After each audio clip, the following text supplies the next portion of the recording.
Ассалаумағалейкум, қалайсыздар, қалай жағдайларыңыз жақсы ма? Барлығы құлай берді ғой. Камерада құлап жатыр. Деп интрига туғызып қоясың да, қалайсыздар, жақсысыздар ма? Денсаулықтарыңыз қалай? Бағана салған видеомен кетіп жатыр екен, ойбай енді. Біреулер тіркелушілерім ғой. Айтпақшы 54 мыңға жетіп қалыппыз, аз қалыпты енді. Білмеймін енді. Қинап тіркейсіздер ма? 54 мыңға жетіп жасаңыздар дейсің ғой. Өздеріңіз көресіздер, тіркелсеңіздер де тіркелмесеңіздер де ризамын, мен ешқашан айтпаған тіркел деп. Андай хакерлік шабуылы болған кезде енді лайк бас деп айтамын. Әзірге хакерлік шабуылы болып жатқан жоқ. Боса айтам, мен тіркелушілерім ой лайк бас пікір жазып жүреді. Қазір жақсы, ешкім шабуыл жасатқан жоқ. Әңгіменің барлығы ойлаймын да кім өкініп қалған шығар деп. Трамп неге десеңіздер, Мадуроны алып қашып кеткен соң мына Ресей бұлданып, енді мынау Америкада соғыс министр деп, қорғаныс министрлігінің атын соғыс министрлік деп өзгертті. Сол соғыс министр айтыпты, біз арнайы операция жасаған кезде Ресейдің Венесуэлаға қойған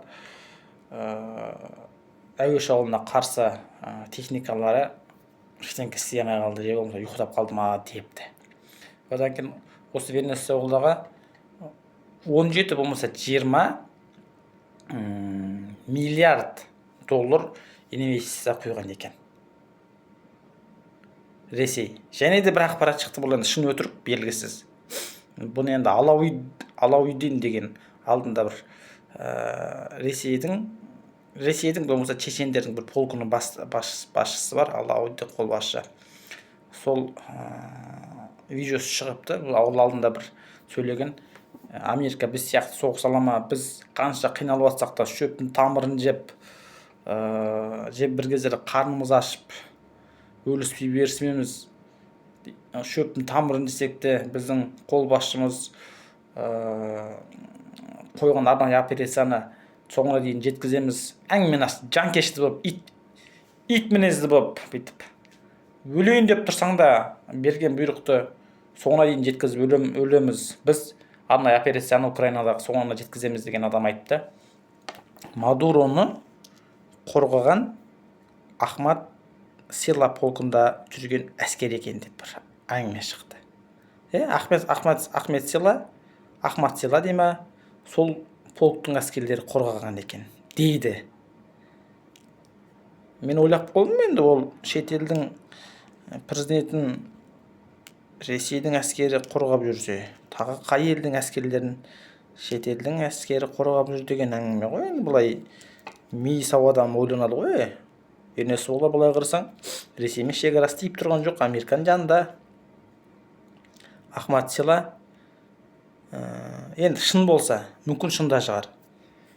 Ахмад Сила Ресейдің Американың ең мықты ЦРУ дейма, ең мықты потолығында тұрған әскерлері барған кезде Ахмад Сила вообще покинул чат болып кетіп қапты дейді енді. Одан кейін Иранға қатты үндеу тастап жатыр. Алдында да қазір екі ақпарат шықты. Ол жерде сенатор Грэмми деген бар, сары шал екен, сол айтыпты. Бұның алдында Трампты айтқан, егер де не дай бажа біздің старшина сөйтіп айтады еді. Не дай бажа мынау тірлік істемесіңдер, сендерге бір шапалақ кетеді деп ше, армияда не дай бажа дейтін. Вообще Трамп айтыпты, не дай бажа Иран үкіметі қазір көтеріліп жатқан халыққа оқ ататын болса, біз жетіп барамыз, көрсетеміз, көкесін көрсетеміз деген. Көкесі Аятолла Хомейнидің көкесі, білмеймін бар ма екен, бірақ көрсетеміз депті. Грэмми деген ағада сенатор ғой, енді Путинмен шамаласса, сол айтыпты. Егер ол да соны қайталапты, қазір көтеріліп жатқан жастарыңа өздерің оқ атып оларды қыратын болсаңдар, Трамп айтпақшы, Иран билігі общий әңгіменің ақшы өлесіңдер деген. Өлесіңдер депті. Одан кейін Риза Пехлевидің осы Аятолла Хоменейдің алдындағы, енді Аятолла Хоменей билікке келгенде де бір 30-40 жылдан асып қалған шығар, 46 жыл болып қалды ма, или 48 жыл болып қалды ма, сондай болып қалды.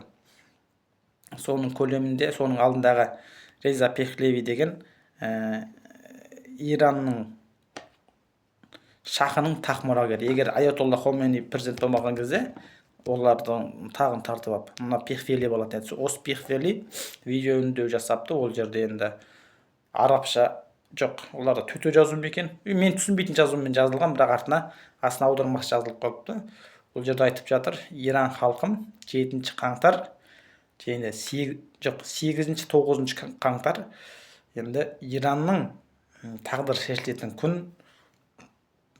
Енді басшыға бағынайық деп, біздің тілмен айтқан кезде, үйде жата бермей, дұғада бола бермей, дұғада да болыңдар, бірақ әрекет жасаңдар деген ғой. Әрекет жасаңдар. 40 жылдан бері санкцияның астында жатсыңдар. Егер билікке біз келетін болсақ, демократиялық жолға түсеміз, теңсіз жасалған келісім бағлауын жоқ қыламыз. Оны алдында да айтқан, жоқ қыламыз. Қытай және де Ресей және де басқа елдермен жасалған келісімдердің барлығын жойып, біз демократиялық жолға қарап қадам басамыз деп айтыпты. Қазір мен ұйқымнан тұрып сұрадым, ақпарат қараймын, сондай болып болған ба білмеймін. Ақпаратқа қарамасам болмайтын болып тұр. Жалпы сол Иранның да қазіргі билігінің күні батып, енді Риза Пехлеви келе ма, келеді ғой. Енді не болса да демократиялық жолға түсетін бір адам келіп болса, Риза Пехлевидің өзі 4 жыл отырады деген сияқты әңгіме ғой. Башар Асад қойып, оның орнына Мұхаммед деген адамды қойды ғой. Сол сияқты біреу келеді деген сияқты. Одан кейін біздің бір журналист бар, 2 журналист. Енді ел танитын, атын білмейді екен. Сол екеуі қазіргі жағдай талқылап видео салыпты. Біреу журналист Астана арнасында ма екен, біреуі 31-де журналист қой деймін, қайтада айтпасам. Сол жерде айтып жатыр, енді мынау Американың тірлігі не болды, ол тәуелсіз елге кіріп президентін ұрлап кетті. Біз Ресейде жазғырамыз, ол да Ресей сияқты істеп тұр ғой, тепті да.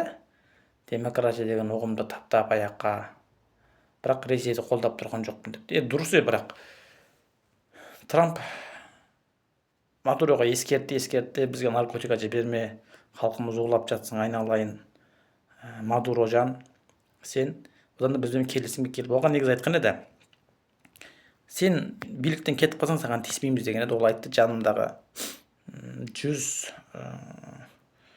қалай айтсам екен, 100 өзімен бірге билікте отырған адамдардың барлығына ол қол тимейтін болды. Сен биліктен кетті, сенің артынан ештеңке іс қозғамаймыз деген документ істеп беріңдер маған, және де жанымдағы қазір менімен бірге билікті басқарып жатқан адамдарға деген еді. Көнбеді ғой Америка. Сөйтіп оны енді қоршап тұрып барып алып кетті. Енді бағана әңгіме ғой, олар басып кіріп кетті деп. Дұрыс, басып кірді, бірақ тек ол жерді алып кеткен Мадуро ғой. Халыққа қуанып жатыр қазір. Жайнашы гүлім, сайрашы гүлім деп қуанып жатыр да. Мадуродан құтылғанына қуанып жатыр халықтары. Одан мұнайды дейді. Мадуро Венесуэланың бір блогерлері видео салыпты. Ол жерде айтыпты, мұнайдың біз пайдасын осы уақытқа дейін көрмегенбіз. Мұнайдың пайдасын Чайна, Ресей, Иран және Мадуро өзі көріп келген. Біз енді көрмеппіз, енді көзіміз соқыр болған ба, енді билікке жақсы адам келетін болса, бізде бір қалай айтсам екен, мұнайға нан батырып жесек па, халық болып деп отырмыз деп. Енді Ресеймен нені салыстырып жатыр ғой. Ресейде арнайы операция бастады, бірақ оны барлық жазғырып жатыр. Мынау Путин Трампты арнайы операция жасады деп. Дұрыс, бірақ Ресей 4 жыл болды ғой. Енді қарапайым халықты өзінің халқы қырылып жатыр да. Арал жерге барды Трамптың бұйрығымен. Бір 200 ең мықты әскерлер түсті самолетпен, вертолетпен. Бағана шын болса Ахмад Силаның әскерлері ана жерден кетті, Мадуроның алдыда қайтты. Енді техникалар, үйлер бұзылды. Ол бір адам зардап шеккен жоқ деген ақпарат негізі өтірік. Бәрібір зардап шегеді, мысалға ше. Ана жерде қандай ударлар болды. Бірақ Мадуродан құтылғанына халық қуанып жүрді. Одан кейін бүлінген Ресейдің Венесуэлаға берген әуе шабуылына қарсы құралдары, ПВО-лары десек, солар сынды. Жалпы сол Трамп айтты ғой содан кейін: ей, Путин, сен арнайы операцияны менен үйренші, айналайын. РФ-ке да айтты, Россия, бүкіл әлемге айтты ғой, арнайы операция жүргізетін болсаңдар, басқа елге кіріп, халқын қырмай, осылай президентін алып кетіп қалсаңдар болатын еді. Бірақ сендер шекарадан басып кетіңдер де енді 4 жыл соғысып жатсыңдар. Аз болса да Украинадағы әскерде адам да өліп жатыр. Сендерден де өліп жатыр. Маған енді бұл соғысты тоқтату негізі оңай болады деп ойласам, оңай болмайды екен. Бұл соғыс тоқтамаса, Америка зардап шегіп жатқан жоқ. Америкадан алған қарулардың ақшасын мен 100%-ке санап алып жатырмын. Сондықтан біз плюстамыз. Тоқтамайын десеңдер, тоқтамаңдар деп бір қоп әңгіменің ашығышы. Біз плюстамыз, біз берген қаруымыз барлығына ақша алып жатырық. Мен тек қынжылтатыны бейкүнә адамдар өліп жатыр деді ғой. Жақсы. Еліміз аман, жұртымыз тыныш болсын. Бұл тарихта қалды енді. Бана біреу пост жазып қойды. Осы 4 жыл Путин кеткенше, жоқ, Трамптың 4 жылы, Путиннің де соңғы жылы болуы мүмкін осы жылдар деп қойыпты. Трамп 4 жылда енді шайқап кетсе, одан кейін президент болмайды. Оған кім тиіседі оған? Ақсасы жетеді, жатады. Жақсы, еліміз аман, жұртымыз тыныш болсын. Байланыстамыз. Иран халқы енді өзінің таңдауын жасайды деген ойдамын. Жақсы.